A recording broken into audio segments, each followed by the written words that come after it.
Pan இண்டியான்னு சொல்கிறாங்க இல்லையா? இப்போ நீங்கள் ஜெயிலர் பாருங்கள், தமிழில் நமக்கு ரஜினி சார் பெரிய ஹீரோ.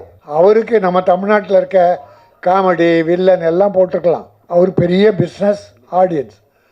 ஆனால் ஆந்திராவிலேருந்து ஒரு நடிகர், கர்நாடகாவிலேருந்து ராஜ்குமார், சிவராஜ்குமார், கேரளாவிலேருந்து ஒரு நடிகர், இந்தியிலேருந்து ஒரு நடிகர் போட்டு பேன் இண்டியா. ஏன்னா பட்ஜெட் பெரிய பட்ஜெட், வசூல் தேடணும். அதனால் ஒவ்வொரு ஸ்டேட்டையும் கவர் பண்ண அவங்க பண்ணாங்க, தப்பில்லை.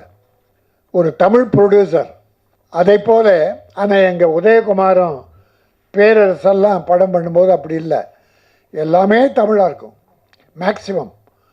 மேக்ஸிமம் தமிழ். நம்ம ஆளுங்க ஹீரோ எல்லாரையும் போட்டு வெற்றி படம் தந்தவர்கள்.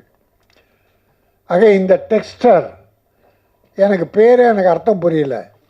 அப்புறம் டைரக்டர் கேட்டேன், அது ஒரு ஆங்கில படத்தில் ஆங்கிலத்தில் நடந்த கதை, அந்த நல்ல கதை, அருமையான கதை, கிரைம் சப்ஜெக்ட், மர்டர் சப்ஜெக்ட் அப்படின்னு ஒரு வரி சொன்னார், மேடையிலையும் சொன்னார், நல்லா இருந்தது.